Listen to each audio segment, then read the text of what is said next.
Hello friends, नमस्कार और स्वागत है आप सभी का आपके अपने यूट्यूब चैनल ज्ञान संगम स्टडी पॉइंट्स में। और जैसा कि कल हमने टॉपिक 1 क्लियर किया था, जिसमें हिंदी वर्णमाला के जितने भी इम्पोर्टेंट क्वेश्चन थे, एग्ज़ाम बेस्ड क्वेश्चन थे, उनका एमसीक्यू हमने बहुत ही आसानी से और बहुत ही इजीली तरीके से किया था।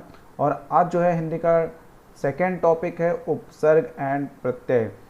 मान के चलिए जितने भी वीडियो आपको मिलेंगे ज्ञान संगम यूट्यूब चैनल के माध्यम से, सभी 1 या 2 मार्क्स आपके ऐड जरूर करेंगे। 110% ये गारंटी है अगर आप पूरे वीडियो को ध्यान से देखते हैं। तो आज का जो टॉपिक है वो है उपसर्ग और प्रत्यय। तो सबसे पहले हम ये समझ लेते हैं कि उपसर्ग क्या होता है और प्रत्यय क्या होता है। तो उपसर्ग का मतलब ये होता है कि अगर किसी शब्द से पहले हम कोई शब्द जोड़ देते हैं और उसके जुड़ने से उसका अर्थ अगर बदल जाता है तो वह उपसर्ग कहलाता है। जैसे कि देखिए, हार शब्द का अगर हम बात करें तो हार शब्द का जो अर्थ होता है, मतलब इसका मतलब होता है पराजय। और इसी के साथ में अगर हार में हम प्रा उपसर्ग को जोड़ देते हैं, देखिए यहाँ पे अगर प्रा उपसर्ग को हम जोड़ देते हैं तो इसका अर्थ हो जाता है चोट करना, मतलब प्रहार। प्रा जोड़ने से उसका मतलब हो गया प्रहार और इसका अर्थ हो जाता है चोट करना। जैसे कि हार का अर्थ था पराजय और उसमें प्र उपसर्ग के जुड़ने से उसका अर्थ बदल गया और हो गया प्रहार, मतलब चोट करना। और दूसरा अगर हम एग्जाम्पल देखें, हार शब्द में ही अगर हम आ को जोड़ देते हैं तो हो जाता है आहार और इसका अर्थ हो जाता है भोजन। तीसरा एग्जाम्पल हम अगर देखें, हार शब्द में ही अगर हम वि उपसर्ग जोड़ देते हैं तो हो जाता है विहार और इसका अर्थ होता है घूमना। तो यहाँ पे देखिए, अगर हम किसी शब्द में उपसर्ग को जोड़ने से या किसी शब्द में जोड़ने से अगर उसका अर्थ बदल जाता है तो वह क्या कहलाता है, वह उपसर्ग कहलाता है। कहने का मतलब ये है कि जो शब्दांश शब्दों के आदि में जुड़कर उनके अर्थ में कुछ विशेषता लाते हैं वे उपसर्ग कहलाते हैं। और अगर हम यहाँ पे बात करें प्रा, आ, सम और वी को अगर अलग से देखें तो इनका कोई भी अर्थ नहीं होता है, लेकिन अगर ये हार शब्द के साथ में जुड़ जाते हैं तो इनका जो अर्थ है वो बदल जाता है। और ऐसे सभी शब्दांश और ऐसे शब्दांशों को हम उपसर्ग कहते हैं। और अगर हम इनका विभाजन करें तो देखते हैं कौन कौन से इसके प्रकार होते हैं। तो कुछ जो है वो संस्कृत के उपसर्ग होते हैं, हिंदी के उपसर्ग होते हैं, उर्दू और फारसी के उपसर्ग होते हैं, अंग्रेजी के उपसर्ग होते हैं और उपसर्ग के समान प्रयुक्त होने वाले संस्कृत के अव्यय। इनका भी मैं एक उदाहरण के तौर पर टेबल दे दूंगा, आप चाहे तो उनको नोट कर लें या स्नैपशॉट लेकर भी उनको देख सकते हैं और याद कर सकते हैं। और ये कुछ इम्पॉर्टेंट जो है एग्ज़ाम की दृष्टि से भी, जो संस्कृत के उपसर्ग हैं, जैसे कि अति हो गया, अधि हो गया, अनु, अय, अप, अभि, अव, अ, उत, अद, अप, ये सारे जो हैं बहुत ही इम्पॉर्टेंट हैं और इन्हीं से जो है एग्ज़ाम में आता भी है। तो ये हो गए आपके संस्कृत उपसर्ग, आप इसका स्नैपशॉट भी ले लीजिएगा। और अगला देखते हैं हिंदी और उर्दू के जो कौन से इम्पॉर्टेंट उपसर्ग हैं। जैसा कि हिंदी का हो गया अ, अध, उन, औ, दु, नि, बिन, भर, कु, सु और इनका साथ में अर्थ भी दे दिया गया है, आप इसको नोट भी कर सकते हैं। अब आते हैं डायरेक्ट हम एमसीक्यू पे और इन्हीं बेस्ड क्वेश्चनों को हल करते हैं और देखते हैं कि आप उनमें से कितना जो है सही आंसर दे पाते हैं। क्योंकि ये देखिए कि रिवीजन क्लास भी हम इसको कह सकते हैं, क्योंकि आपने पढ़ रखा होगा और इन क्वेश्चनों को करने से, इससे जुड़े थ्योरीज के बाद अगर हम एमसीक्यू सॉल्व करते हैं तो उसको करने में बहुत ही आसानी होती है। तो इसी के साथ बढ़ते हैं एमसीक्यू पे। पहला प्रश्न है कि अभ्यागत शब्द में कौन सा उपसर्ग है। तो देखिए, इसमें आ नहीं उपसर्ग हो सकता क्योंकि अभ्यागत का कोई भी मतलब नहीं है। और अभ्य की अगर हम बात करें तो ऐसा कोई भी उपसर्ग भी नहीं है।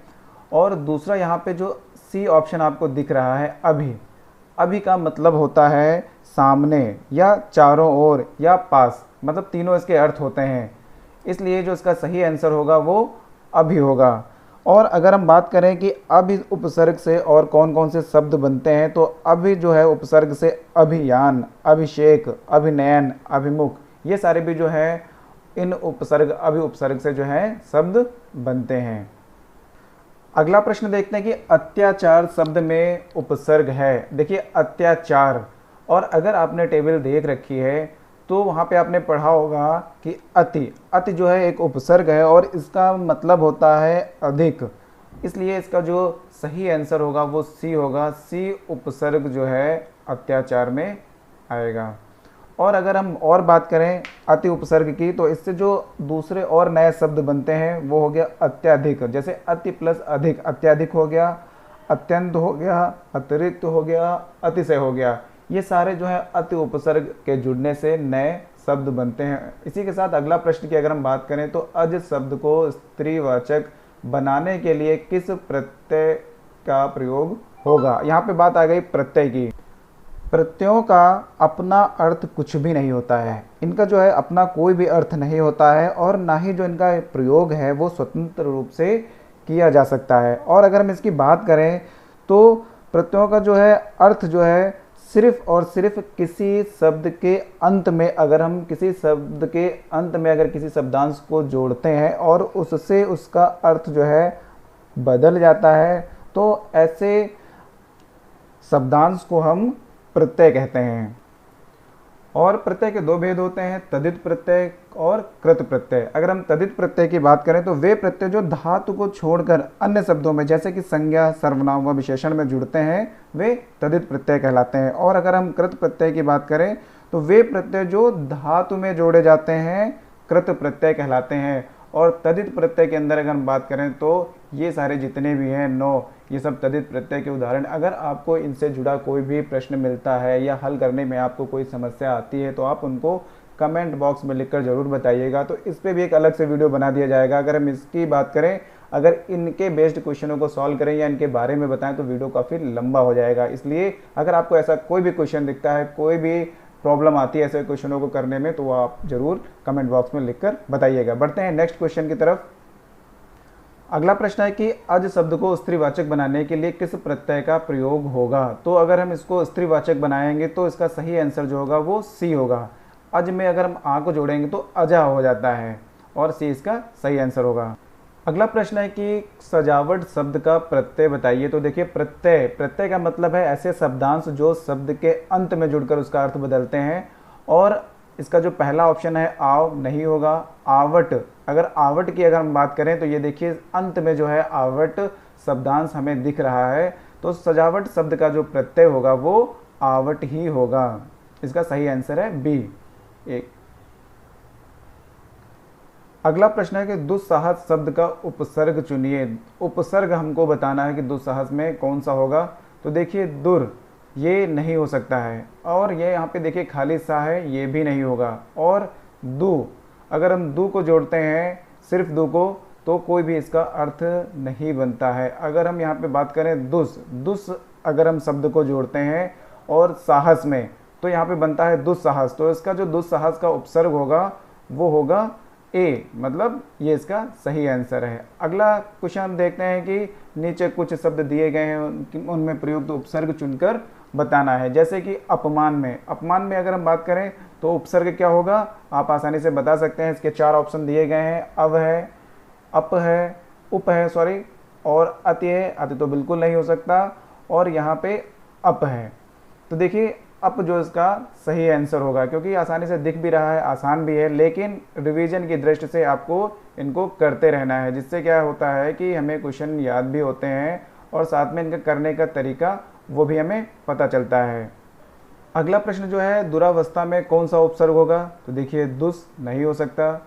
और अगला जो है बी ऑप्शन पे दिया है दुर, तो ये जो है सही उपसर्ग होगा।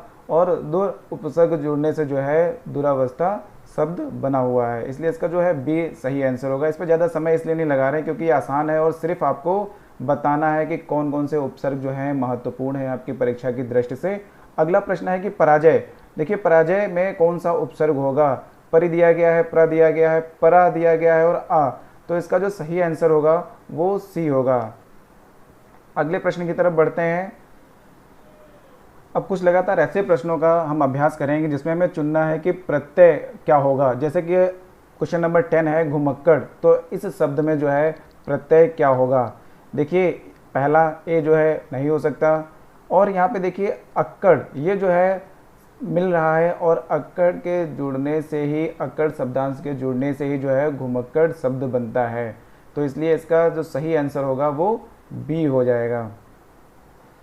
अगला क्वेश्चन है कि डिबिया, इसमें कौन सा प्रत्यय होगा? तो देखिए पहला जो ऑप्शन है इसका ये सही आंसर होगा। इया जो है, इया प्रत्यय के जुड़ने से जो है डिबिया शब्द बना हुआ है। भिक्षुक में कौन सा प्रत्यय होगा? तो भिक्षुक में आप देखिए सारे ऑप्शन आ नहीं हो सकता, उ नहीं हो सकता, क्योंकि ये एक वर्ड दिए गए हैं और साथ में उक दिया गया है और अक दिया है। इनमें थोड़ी सी कंफ्यूजन है, आप दोनों आपको सही भी लग रहे होंगे। लेकिन देखिए भिक्षुक तो लास्ट में जो है उक शब्द निकल रहा है, इसलिए इसका जो सही आंसर होगा वो सी होगा। आप तुरंत ही इसको टिक कर सकते हैं। अगला जो है लेखक शब्द के अंत में कौन सा प्रत्यय लगा हुआ है? जो लेखक शब्द है, लेखक, तो देखिए जब आप इसका उच्चारण करते हैं तो का नहीं हो सकता, इक नहीं हो सकता है, आक नहीं हो सकता, क्योंकि यहाँ पे कोई भी मात्रा नहीं लगी है, इसलिए इसका जो डी आंसर है वो सही होगा। Right answer D. Question number 14 जो है किस शब्द में इत प्रत्यय है? इत प्रत्यय की बात की जा रही है, यहाँ पे छोटी ई दी गई है, इत प्रत्यय, तो प्रत्येक नहीं हो सकता, ये ऑप्शन गलत है। प्रोत्साहित, देखिए इसको सही से अगर हम उच्चारण करेंगे प्रोत्साहित, तो यहाँ पे जो है, और उसके बाद उपस्थित और निश्चित, अगर इनका हम सही से उच्चारण कर रहे हैं तो प्रोत्साहित जो है इसका सही आंसर होगा। इत प्रत्यय लगाकर जो है प्रोत्साहित शब्द बनेगा। अगले अगर क्वेश्चन की बात करें, आवरण में कौन सा उपसर्ग लगाकर नया शब्द बनाया जा सकता है? आवरण, तो देखिए यहाँ पे जो इसका सही आंसर होगा वो सी होगा। परि, परि का मतलब होता है चारों ओर, और अगर हम परि जो है शब्दांश को आवरण में जोड़ते हैं तो यहाँ पे बनता है पर्यावरण। और अगर हम क्वेश्चन नंबर 16 की बात करें कि कल्पना शिक्षा में एक प्रत्यय का प्रयोग करने से शब्द बनेंगे, तो देखिए कल्पना और शिक्षा दो शब्दों में अगर हमें कौन सा प्रत्यय जोड़ना है? एक प्रत्यय जोड़ना है। तो देखिए काल्पनिक, काल्पनिक ये तो ठीक है, हो सकता है। शिक्षिक, लेकिन शिक्षिक कोई जो है शब्द नहीं है, या तो यहाँ पे शिक्षिका होना चाहिए था तब तो ठीक है, और वरना शिक्षक कोई शब्द नहीं है, इसलिए ये ऑप्शन गलत होगा। अगले अगर हम ऑप्शन बी की बात करें तो कल्पनिक, कल्पनिक भी कोई शब्द नहीं होता है, शैक्षिक शब्द होता है, लेकिन यहाँ पे कल्पनिक कोई शब्द नहीं है, इसलिए बी ऑप्शन भी इसका गलत है। और सी की अगर हम बात करें तो कल्पनिक यहाँ भी आया, ये भी ऑप्शन गलत है। और अगर हम डी ऑप्शन की बात करते हैं तो काल्पनिक इसका भी अर्थ है और शैक्षिक इसका भी अर्थ है, इसलिए कल्पना और शिक्षा में अगर हम एक प्रत्यय को जोड़ते हैं तो इसका सही जो है डी ऑप्शन होगा, काल्पनिक और शैक्षिक। अगला क्वेश्चन हम देखते हैं इसी के साथ। क्वेश्चन नंबर 17 जो है आमरण शब्द के प्रारंभ में लगे आ को व्याकरण की दृष्टि से क्या कहते हैं?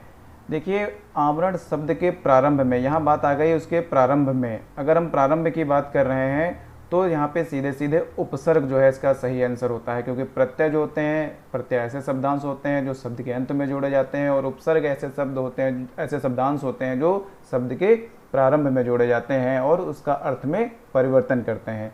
अगला क्वेश्चन नंबर 18 वर्ण में एक प्रत्यय लगाने पर बनने वाला शब्द है। देखिए वर्ण में एक प्रत्यय की, इससे पहले अगर क्वेश्चन नंबर 16 की हम बात करें तो वहाँ पे था कल्पना, और अगर उसमें हमने एक प्रत्यय लगाया था तो बना था काल्पनिक। तो इसलिए यहाँ पे अगर वर्ण में हम एक प्रत्यय लगाते हैं तो यहाँ पे हमारा जो इसका सही आंसर होगा वो होगा वार्णिक। इसीलिए इनका जो अभ्यास होता है काफ़ी ज़रूरी होता है। वैसे अगर हम जल्दबाजी कर जाते हैं तो वहाँ पे इसका जो है हम ए जो है वर्णिक ये आंसर भी दे सकते हैं, लेकिन इसका जो सही आंसर है वर्ड में एक प्रत्यय लगाने पर जो शब्द बनेगा वो होगा वार्णिक। और अगला देखते हैं यहाँ पे अनुकरणीय में लगा है प्रत्यय, प्रत्यय मतलब शब्द के अंत में, तो ई। देखिए यहाँ पे जो मात्रा है अनुकरणीय में बड़ी ई की लगी है। अगर यहाँ पे ई भी हो सकता था और इन दोनों में थोड़ा सा कंफ्यूजन रहता है, तो यहाँ पे बड़ी ई की अगर मात्रा लगी है तो यहाँ पे जो इसका सही अर्थ होगा सही आंसर होगा वो ई डी होगा, मतलब अनुकरणीय में जो प्रत्यय लगा है वो ई है। बढ़ते हैं अगले क्वेश्चन 20 की तरफ कि किस शब्द में कु उपसर्ग नहीं है। देखिए यहाँ पे बात हो रही है नहीं की, तो 4 ऑप्शन दिए गए हैं, थोड़ा सा कठिन है यहाँ पे बता पाना कि कैसे उसको हम देखेंगे। देखिए यहाँ पे कुरूप है, कुशल है, कुकर्म है, कुचाल है। तो अगर हम कु उपसर्ग को यहाँ से अगर हटाते हैं तो बचता है रूप। रूप का अर्थ होता है, ठीक है, कुकर्म। कु को हटाते हैं, कर्म का अर्थ होता है। कु को हटाते हैं, चाल, इसका अर्थ होता है। लेकिन यहाँ पे अगर कु को हटाते हैं, शल, शल शब्द का कोई भी अर्थ नहीं है। तो इसलिए कु उपसर्ग से जो है कुशल, ये नहीं बनेगा। तो इसका सही आंसर हो गया बी, कुशल। इन प्रत्यय का प्रयोग किस शब्द में हुआ है? तो देखिए यहाँ पे जो सी और डी ऑप्शन है, चिन्ह नहीं हो सकता। मीन, बड़ी ई की मात्रा लगी है इसलिए ये भी नहीं होगा। ऑप्शन बचते हैं आपके पास दो, ए और बी, पुजारिन और कठिन। अगर इसको आप सही से उच्चारण करें, पुजारिन, कठिन, तो यहाँ पे क्लियर हो जाता है कि जो इन प्रत्यय का प्रयोग हुआ है वो पुजारिन शब्द में हुआ है। बढ़ते हैं अगले क्वेश्चन की तरफ। जो शब्दांश किसी शब्द के अंत में, देखिए यहाँ पे आ गया, अंत में जुड़कर नया शब्द बनाते हैं उसको हम क्या कहते हैं? तुरंत टिक करिए, उसको हम कहते हैं प्रत्यय। इसी के साथ अगला क्वेश्चन, स्वयंवर शब्द में कौन सा उपसर्ग बताना है? इसमें क्या है कि उपसर्ग प्रयुक्त हुआ है। तो देखिए अगर हम जल्दी में अगर हम करते भी क्वेश्चन को हैं तो ऐसा लगता है कि सा तो नहीं होगा, स्व हो सकता है, स्वयं हो सकता है और सम हो सकता है। तो देखिए अगर हम यहाँ पे क्वेश्चन डी, ऑप्शन डी की बात करें, सम, तो सम जो है ये संस्कृत के उपसर्ग हैं और इसका मतलब होता है उत्तम, साथ या पूर्ण। और इससे जो इस उपसर्ग से जो शब्द बनते हैं वो संस्कार हो गया, संगम हो गया, संतुष्ट हो गया और संभव हो गया। लेकिन यहाँ पे बात है स्वयंवर शब्द में कौन सा उपसर्ग प्रयुक्त हुआ है, तो जो इसका सही आंसर होगा वो सी होगा। अगला क्वेश्चन, गवैया किस प्रत्यय का शुद्ध रूप है? ये इंपॉर्टेंट क्वेश्चन है कि जो गवैया है किस प्रत्यय का शुद्ध रूप है। गवैया किस प्रत्यय का शुद्ध रूप है? तो चार ऑप्शन यहाँ पे दिए गए हैं। कर्तवाच्य, तो हम पहला ऑप्शन अगर देखते हैं कर्तवाच्य, तो ये जो है उदाहरण है तदित प्रत्यय का है। और कर्तवाच्य या हम अगर बात करें तदित प्रत्यय की, तो तदित प्रत्यय को मैंने स्टार्टिंग में बताया था कि वे प्रत्यय होते हैं जो धातु को छोड़कर अन्य शब्दों जैसे संज्ञा, सर्वनाम व विशेषण में जुड़ते हैं, तो उनको हम तदित प्रत्यय कहते हैं। तो यहाँ पे गवैया ये एक संज्ञा हो गया, तो इसलिए इसका सही आंसर जो होगा पहला कर्तवाच्य ही होगा। अगर दूसरी अगर हम बात करें, अगर धातु में जुड़ रहा होता तो वहाँ पे कृत प्रत्यय हो जाता। धातु में प्रत्यय जोड़ने से बने शब्द कहलाते हैं। देखिए धातु में अगर जोड़ने से कौन से जो जोड़ने से बने शब्द कहलाते हैं? कृदंत। और अगर संज्ञा, सर्वनाम, विशेषण से जो शब्द बनते हैं उनको हम कहते हैं तदित प्रत्यय। तो इसका सही आंसर जो हो जाएगा वो बी होगा। निम्नलिखित में से किस शब्द का निर्माण उपसर्ग से नहीं हुआ है? यहाँ पे बताना है कि उपसर्ग से नहीं हुआ है। उपसर्ग मतलब अगर हम यहाँ पे बात करें अवसाद की, तो देखिए अव जो यहाँ पे उपसर्ग आ गया। उन्नति की अगर हम बात करें तो उन उपसर्ग होता है। और अगर हम ऑप्शन डी की बात करें सुनहरा, सुनहरा, तो अगर यहाँ पे हम बात करते हैं हरा तो अर्थ हो गया, लेकिन सुन कोई भी उपसर्ग नहीं होता है। तो इसलिए सुनहरा जो शब्द है इसमें कोई भी उपसर्ग का जो है प्रयोग नहीं किया गया है। तो डी इसका सही आंसर हो जाएगा। अगला क्वेश्चन, निम्नलिखित में प्रत्यय युक्त शब्द नहीं है। प्रत्यय युक्त शब्द नहीं है बताना, तो इसका जो ऑप्शन होगा वो डी सही हो जाएगा। निम्नलिखित में प्रत्यय युक्त शब्द है। देखिए प्रत्यय युक्त शब्द है और ऊपर जो ऑप्शन था प्रत्यय युक्त शब्द नहीं है। तो प्रत्यय युक्त मतलब लास्ट में सादर, अगर इसको हम अलग अलग करते हैं तो साद और कोई भी अर्थ नहीं बन रहा है। सावधान, यहाँ पे भी कोई अर्थ नहीं बन रहा है। स्वभाव, आओ तो है लेकिन स्व का कोई अर्थ नहीं बन रहा है। तो यहाँ पे देखिए अगर समझ को अलग करते हैं, समझ और दार, तो यहाँ पे समझदार जो है प्रत्यय युक्त शब्द है। तो इसका डी जो है वो सही आंसर होगा। क्वेश्चन नंबर 29 जो है टिकाऊ में प्रत्यय है। आसान क्वेश्चन है और बी जो है इसका सही आंसर होगा। किस शब्द में ला प्रत्यय रूप में नहीं आया है? देखिए पूरा पढ़ लिया करिए कि ला जो है प्रत्यय रूप में नहीं आया है। अगर यहाँ पे हम बात करें कुशल शब्द की, तो कुश का अर्थ होता है मृदु, मृदु मतलब मीठा, यहाँ पे भी अर्थ होता है। और यहाँ पे अगर हम बात करें रोम, तो रोम का भी अर्थ होता है। लेकिन अगर हम यहाँ पे अलग कर रहे हैं विम, विम का मतलब कुछ भी नहीं होता है। तो जो ला प्रत्यय रूप में नहीं आया है तो इसका सी सही आंसर होगा। और कौन सा शब्द इन प्रत्यय के योग से नहीं बना है? तो देखिए इन मतलब बड़ी ई दी गई है यहाँ पे, तो अगर हम बात करें मनोहारिन तो इसमें छोटी ई है, नमकीन बड़ी ई की मात्रा लगी है, योगीन बड़ी ई की मात्रा लगी है, ग्रामीण बड़ी ई की मात्रा लगी है। तो जो इसका सही आंसर आपको दिख रहा होगा वो होगा ऑप्शन ए, क्योंकि मनोहरिन में जो है छोटी ई की मात्रा लगी है, इसलिए सही आंसर है ए। प्राक्तान शब्द में उपसर्ग एवं मूल शब्द का सही विकल्प बताना है। प्राक्तान देखिए प्रातन नहीं हो सकता, प्राक्तन और परतन ये भी नहीं हो सकता, प्राकतन कतन देखिए कोई भी शब्द नहीं बन रहा है। और जबकि मैंने स्टार्टिंग में भी बताया कि उपसर्ग मतलब ऐसा शब्दांश जो किसी शब्द में मिलकर, ये कोई शब्द नहीं है, इसलिए डी ऑप्शन नहीं होगा। प्राक प्लस तन, तन का अर्थ होता है और प्राक जो है उपसर्ग भी होता है, इसलिए इसका सही आंसर जो होगा आंसर बी होगा। अगला क्वेश्चन अगर हम देखते हैं कि प्रत्युत्पत्ति में कौन सा उपसर्ग है, तो यहाँ पे हमें उपसर्ग बताना है कौन सा उपसर्ग है। तो उपसर्ग जो है अगर हम देखिए ध्यान से अगर देखते हैं तो इसका ऑप्शन डी और ऑप्शन सी में थोड़ा सा कन्फ्यूज़न होती है, लेकिन जो प्रति है ये उपसर्ग होता है और प्रत्यु कोई भी उपसर्ग नहीं होता है। सावधानी शब्द में कौन सा प्रत्यय है, देखिए सावधानी लास्ट में बड़ी ई की मात्रा लगी है, इसलिए हम आंख बंद करके बड़ी ई मतलब ऑप्शन बी को जो है वो टिक कर देंगे, ऑप्शन जो बी सही आंसर होगा। हाँ, एक कन्फ्यूज़न और यहाँ पे मैं क्लियर कर देता हूँ कि देखिए अगर हम आने की बात करें, आने अगर हम यहाँ पे लगा देते हैं तो बचता है हमारा सावध जिसका कोई भी अर्थ नहीं होता है। और अगर हम नी की बात करें, अगर नी यहाँ से हम हटा देते हैं तो बचा सावधा, इसका भी कोई अर्थ नहीं होता है। और यहाँ पे अगर हम बात करें बड़ी ई की तो यहाँ पे होता है सावधान जिसका अर्थ होता है, और ई प्रत्यय को लगाने से सावधानी शब्द बनता है जिसका अर्थ जो है वो बदलता है।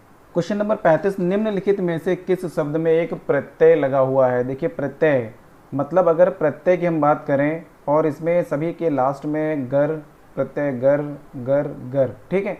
तो ध्यान देने वाली बात है, अगर हम इसको यहाँ पे अलग करते हैं तो सा का कोई भी अर्थ नहीं है, यहाँ पे अलग करते हैं अगर इसको हम तो ना का कोई अर्थ नहीं है, और यहाँ पे अगर हम इसको अलग करते हैं तो आ का अर्थ नहीं है, और यहाँ पे अगर हम अलग कर रहे हैं जादू तो जादू का अर्थ होता है, और गर प्रत्यय जोड़ने से जो है उसका अर्थ बदल गया, जादूगर मतलब जादू दिखाने वाला। तो इसका सही आंसर जो होगा वो डी होगा। इसी के साथ अगला प्रश्न है, किसी शब्द में कोई भी उपसर्ग नहीं है। तो यहाँ पे भी क्वेश्चन थोड़ा ध्यान से पढ़ा करें कि उपसर्ग नहीं है। तो असुरक्षित, आ को अगर हम अलग करते हैं तो सुरक्षित का अर्थ है। अप्रत्याशित, आ को अगर अलग करते हैं तो प्रत्याशित का अर्थ है। स्वागत, स्व और आगत होता है, तो यहाँ पे भी उपसर्ग लगा हुआ है। और स्वार्थ में अगर हम इसको अलग करते हैं तो इसका कोई भी अर्थ नहीं होता है, इसलिए इसका जो सही आंसर होगा वो डी होगा। अगला प्रश्न 37 देखते हैं हम। क्वेश्चन नंबर 37, अधि उपसर्ग से बना है। अधि उपसर्ग से बना है तो आपको साफ साफ दिख रहा होगा कि जो इसका सी है वो सही आंसर होगा। अगर आपने यहाँ तक वीडियो को देखा है तो मैं 110% गारंटी के साथ कह सकता हूँ कि आपका उपसर्ग और प्रत्यय से कोई भी क्वेश्चन जो है वो गलत नहीं होने वाला है। इसलिए साथ ही आपको अगर वीडियो हेल्पफुल आपके लिए है तो वीडियो को लाइक और चैनल को सब्सक्राइब जरूर किया करें, और साथ ही अपने फ्रेंडों के साथ भी शेयर कर दिया करें। तो इसी के साथ जो क्वेश्चन नंबर 38 है, निरपराध में प्रयुक्त उपसर्ग को बताना है कि इसमें कौन सा उपसर्ग है। तो क्वेश्चन नंबर 38 का जो सही आंसर होगा वो होगा आंसर सी, ऑप्शन सी। क्योंकि अगर सिर्फ हम ने को देखते हैं तो देखिए पराध, रपराध का कोई भी अर्थ नहीं बनता है, ने हो नहीं सकता ऑप्शन इनमें से कोई नहीं, क्योंकि निर है तो इसलिए सही आंसर होगा सी। अ उपसर्ग के प्रयोग से बना शब्द है अ उपसर्ग। यहाँ पे अगर हम अलग करते हैं नंत, कोई भी उसका जो है अर्थ नहीं बनता है। अन्वेषण, अवैतनिक, अपेक्षा, तो इसका जो 39 का जो सही आंसर होगा वो होगा आंसर सी, अवैतनिक। निम्न में से किस शब्द में प्रत्यय का प्रयोग नहीं हुआ है। देखिए बहुत ही अच्छा क्वेश्चन है कि प्रत्यय का प्रयोग नहीं हुआ है। इसके ऑप्शन देखते हैं कि बसंत, रटंत, भिड़ंत, धड़ंत। तो इसका जो सही आंसर आपको समझ आ गया होगा, जो इसका सही आंसर होगा वो ऑप्शन ए इसका सही आंसर है। तो फ्रेंड्स, ये वीडियो आपको कैसा लगा कमेंट बॉक्स में जाकर ज़रूर बताएं, और अगर आपकी कोई भी समस्या है, कोई भी आपको उपसर्ग और प्रत्यय से रिलेटेड समझ नहीं आता है तो आप कमेंट बॉक्स में जाकर ज़रूर बताएं। और साथ ही अगर आपने पहला हिंदी वर्णमाला व विराम चिन्ह का वीडियो नहीं देखा है तो वह वीडियो को भी आप ज़रूर देखिए, जिससे आपका कम से कम इन दो टॉपिक फर्स्ट और टॉपिक सेकंड मतलब उपसर्ग प्रत्यय और पहला हिंदी वर्णमाला व विराम चिन्ह से कम 2 से 3 मार्क्स आपके 110% आपको ज़रूर मिलेंगे और सारे डाउट आपके क्लियर होंगे। इसलिए इस चैनल को लाइक कर दीजिए, वीडियो को लाइक कर दीजिए और चैनल को सब्सक्राइब कर लीजिए। Thank you for watching this video.